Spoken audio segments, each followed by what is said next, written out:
कभी सुदामा पांडे धूमिल जी ने कहा था कि एक आदमी रोटी बेलता है, एक आदमी रोटी खाता है, एक तीसरा आदमी भी है जो न रोटी बेलता है न रोटी खाता है, वो सिर्फ रोटी से खेलता है। वो तीसरा आदमी कौन है? मेरे देश की संसद मौन है। सभापति महोदय, वो भी क्या दिन थे जब संसद में देश का बजट पेश होता था तो देश की सड़कें ठहर जाया करती थीं। रेल बजट पेश होता था तो लोगों की उम्मीदें रेल के डिब्बों की तरह पटरियों पर दौड़ने लगती थीं। पूरा देश धड़कने रोक करके वित्त मंत्री और रेल मंत्री को सुना करता था। अफसोस, अब बजट पेश हो जाता है, मीडिया चैनल सरकार का महिमा मंडन करते हैं और बेचारी जनता बजट के आंकड़ों के शब्द जाल में उलझी हुई महीनों बाद समझ पाती है कि उसका तो फिर से कट गया। सभापति महोदय, पिछले 2 साल अमृतकालीन बजट पेश किए गए और इस बार एक नई शब्दावली गढ़ी गई है, तुष्टीकरण बनाम संतुष्टीकरण का बजट। सभापति महोदय, सुनने में कितना अलंकारिक लगता है ये शब्द। सोच रहा हूं देश की वित्त मंत्री और प्रधानमंत्री जी से पूछूं कि आखिर किसकी संतुष्टि? जिस बजट में मनरेगा के लिए 1 रुपए की बढ़ोतरी ना हो, वही पुराना 86,000 करोड़, जबकि पहले ही 9,754 करोड़ का घाटा हो, जिस मनरेगा से करोड़ों मजदूरों के घर में चूल्हा जलता हो, उस मनरेगा में काम करने वाले गरीब मजदूरों के लिए अगर आपके खजाने से 1 रुपया भी इजाफी नहीं निकल सका तो भला कौन संतुष्ट हुआ साहब? इस देश का गरीब मजदूर या आपके उद्योगपति दोस्त? वो जो महाराष्ट्र में लोकसभा और विधानसभा के बीच में 40 लाख मतदाता बढ़ाए गए थे, अरे उन्हीं के लिए मनरेगा का थोड़ा सा बजट बढ़ा देते। क्या उसमें मनरेगा का एक भी मजदूर नहीं था 40 लाख लोगों में? सारे के सारे 12 लाख की छूट वाले से आगे के लोग थे। सभापति महोदय, कल जब वित्त मंत्री जी देश की संसद में भाषण दे रही थी तो वहां मुंबई में कोई गरीब इंसान जब अपनी जेब टटोल करके अपनी मोटरसाइकिल में 1 लीटर पेट्रोल भरवा रहा था तो उस पेट्रोल की कीमत थी 103 रुपया प्रति लीटर। आखिर इतना महंगा पेट्रोल डीजल खरीद के कौन संतुष्ट हो रहा है? इस देश के गरीब लोग या फिर सरकार के चहेते धन्ना सेठ? सभापति महोदय, वित्त मंत्री जी इस बजट को मध्यम वर्ग को संतुष्ट करने वाला बजट बता रही हैं। अरे मैडम, हम आप यहां पर बैठे रहते हैं और वहां बाहर इसी दिल्ली में 1 लीटर दूध, चाहे वो अमूल का हो या फिर मदर डेयरी का हो, उसकी कीमत 73 रुपए लीटर है। इतना महंगा बेच करके कौन संतुष्ट हो रहा है? गरीब जनता या आपके धन्ना सेठ दोस्त? सभापति महोदय, इस सरकार का बाजार और महंगाई पर कोई नियंत्रण नहीं रह गया है। चाहे देश में लहसुन 400 रुपए किलो बिक जाए, टमाटर 100 रुपए किलो बिक जाए, प्याज का दाम सुनकर आंखों में आंसू आ जाए, लेकिन वित्त मंत्री महोदया बजट में महंगाई का मां भी नहीं बोलती हैं।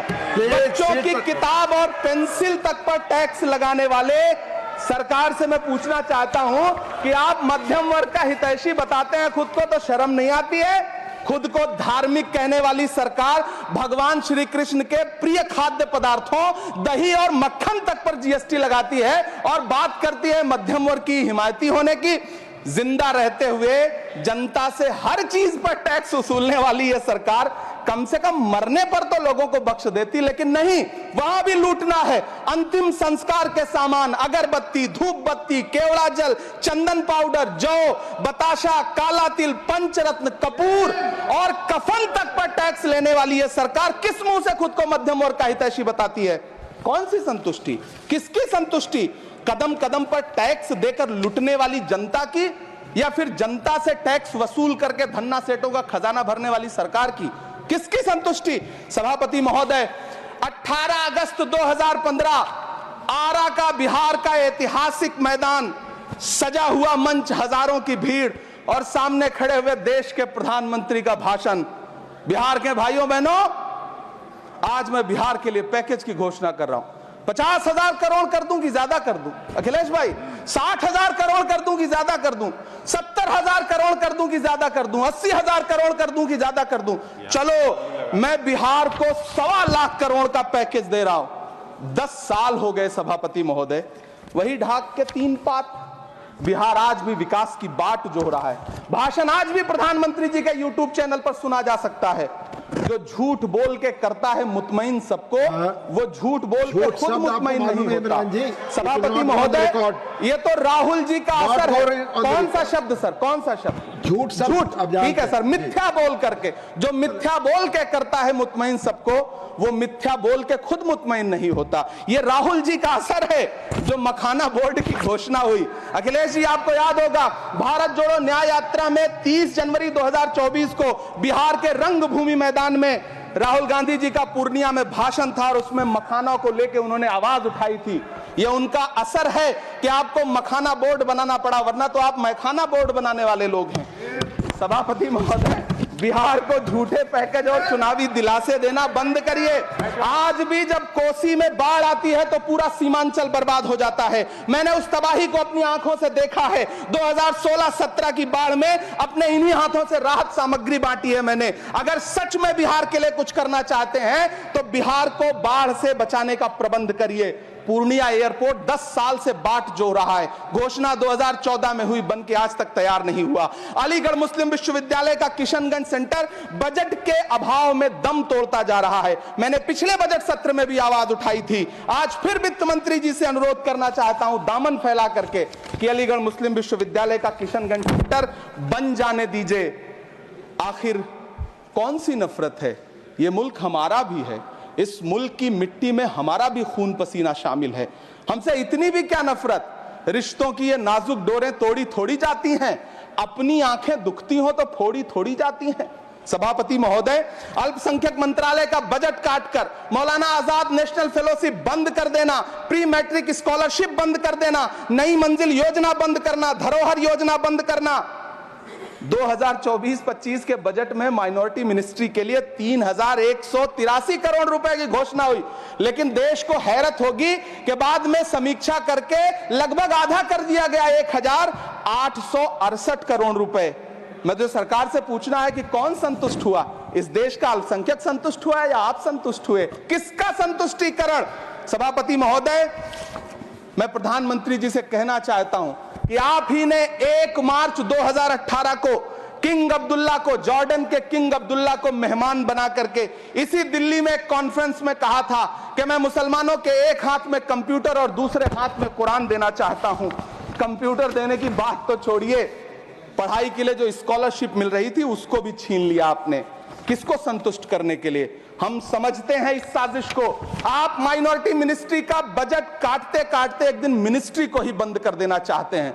वो जहर देता तो सबकी नजर में आ जाता, सो ये किया कि हमें वक्त पर दवाएं न दी।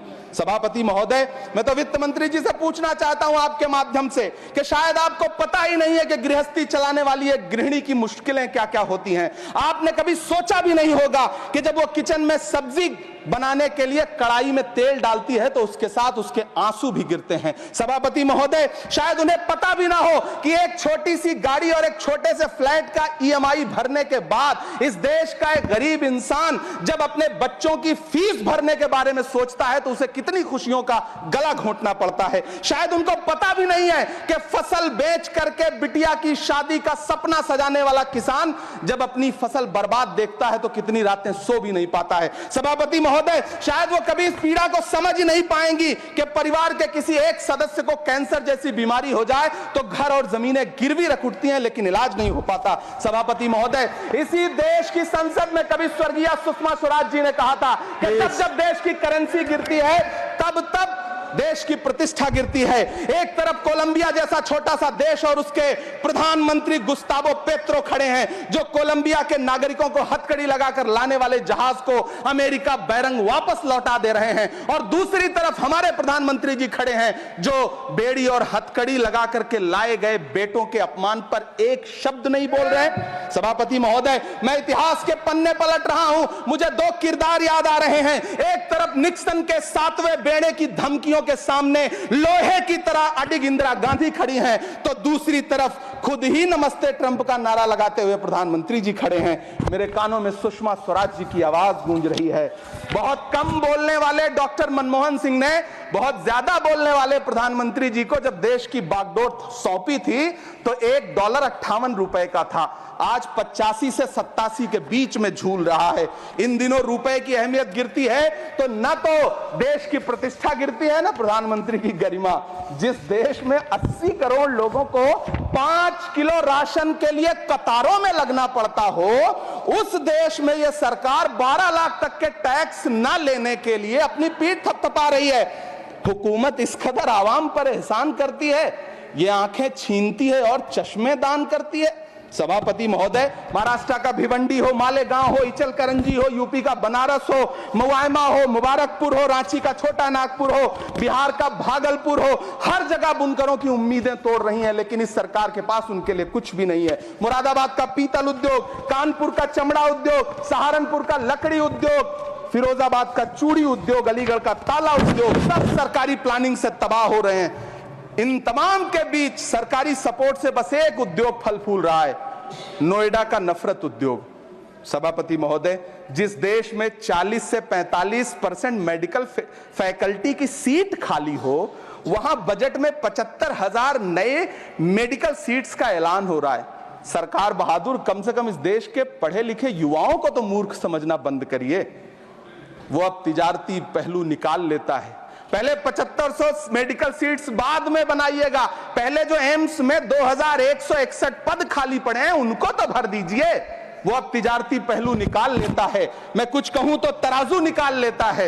मैं इसलिए भी तेरे फन की कद्र करता हूं तो झूठ बोल के आंसू निकाल लेता है। सभापति महोदय, फिर झूठ आया है, मैं उसे मिथ्या कर दे रहा हूं। शायरी में बार बार आ जाता है, क्या करूं महोदय। काश ये बजट, सभापति महोदय, वो एक शब्द मैं मिथ्या कर दे रहा हूं सर, वो एक शब्द को हटा दीजिए। ध्यान रखें, ऐसे जो भी शब्द होंगे आपके वहां। सभापति महोदय, काश ये बजट बीपीएससी के पेपर लीक की शिकायत करने वाले नौजवानों पर बरसती हुई पुलिस के लाठियों पे, जख्मों पर मरहम लगा पाता। सभापति महोदय, पिछले 80 दिन से 70 साल का एक बुजुर्ग एमएसपी की लीगल गारंटी मांगता हुआ आमरण अनशन पे बैठा हुआ है। काश ये बजट किसान नेता जगजीत डल्लेवाल की टूटती हुई सांसों की पीड़ा सुन पाता। काश ये बजट प्रतियोगी परीक्षाओं की तैयारी के लिए दिल्ली, कोटा, पटना, अहमदाबाद जैसे शहरों में, इलाहाबाद जैसे शहरों में किताबों के साथ गल रहे युवाओं के सपनों को जिंदगी दे पाता। काश ये बजट वंदे भारत के सुनहरे विजुअल के बजाय देश की गरीब जनता को कुछ और पैसेंजर ट्रेनें दे पाता। काश ये बजट सीनियर सिटीजन को ट्रेन टिकटों में मिलने वाली रियायतें वापस लौटा पाता, जिनको सरकार ने कोविड के नाम पे छीन लिया था। काश ये बजट किसानों की राह में कीले नहीं बल्कि कालीन बिछाने वाला बन पाता। काश ये बजट सरकारी मालिकों को यह समझा पाता कि नेहरू को कोसने से अर्थव्यवस्था नहीं सुधरेगी, उसके लिए डॉक्टर मनमोहन सिंह साहब की अर्थ नीति अपनानी पड़ेगी। पिछले 11 साल से नेहरू जी को कोस रहे हैं, आखिर कब तक कोसिएगा? थोड़ा पंडित नेहरू जी के बारे में पढ़िए, तब पता चले कि पंडित नेहरू की शख्सियत का नाम है। दुनिया का पहला ऐसा राजनेता जिसने अपनी जिंदगी की आजादी के लिए, देश की आजादी के लिए 3259 दिन अंग्रेजों की जेल में बिताए। पंडित नेहरू एक ऐसे महान शख्स जिनके पिता पंडित मोतीलाल नेहरू, जिनकी बहन विजय लक्ष्मी पंडित, जिनके बहनोई पंडित रंजीत सीताराम, जिनकी बेटी इंदिरा गांधी, जिनके दामाद फिरोज गांधी, सब ने अंग्रेजों से लड़ते हुए स्वतंत्रता आंदोलन में जेल काटी। आप किस मुंह से उनकी लकीर छोटी करने की बात करते हैं?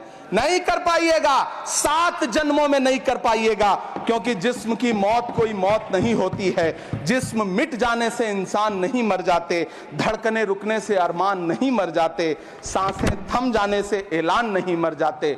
जिस्म की मौत कोई मौत नहीं होती है। सभापति महोदय, मैं आपके सामने खड़ा होकर के एक बहुत छोटी सी कहानी सुनाना चाहता हूं कि महान बादशाह सिकंदर ने जब यूनान फतेह किया तो जीत का जश्न मनाने के लिए शहर की सड़कों पर निकला। तो उसने देखा कि पूरा शहर तो जश्न मना रहा है, एक फकीर सड़क के किनारे चादर तान के सो रहा है। सिकंदर को गुस्सा आया, घोड़े से उतरा, उस फकीर के पास गया और उसे सोता देख करके उसे जोर की एक लात मारी और लात मार के कहा कि क्यों रे फकीर, मैंने यूनान फतेह कर लिया, लोग जश्न मना रहे हैं और तू सो रहा है। उस फकीर ने उन्नीदी आंखों से सिकंदर को देखा और देख करके कहा कि शहर जीतना बादशाहों का काम है, लेकिन लात मारना तो गधे का काम है। सभापति महोदय, गरीब जनता को लात मारना बंद करिए। ये अमीरों के लिए बनाया गया बजट है, ये निराशाजनक बजट है। हम अमृतकाल सुनते आ रहे थे, ये अमृतकाल इतनी जल्दी समाप्त हो गया कि अब अमृतकाल का कोई नाम तक नहीं लेना चाहता है। इसलिए मैं इस सदन में खड़ा होकर के देश की वित्त मंत्री महोदया से कहना चाहता हूं कि आपने अल्पसंख्यकों के बजट में जो कटौती की है उसको बहाल करिए। आपने मनरेगा को जो स्थिर रखा है उसका घाटा 9,754 करोड़ है, कम से कम उतना बढ़ा करके फिर से उसे बहाल करिए। नौजवानों के लिए रोजगार दीजिए, किसानों को एमएसपी की लीगल गारंटी दीजिए। यही मैं आपसे अपील कर रहा हूं। धन्यवाद। प्रभातखबर.com, विश्वास वही, रफ्तार नहीं।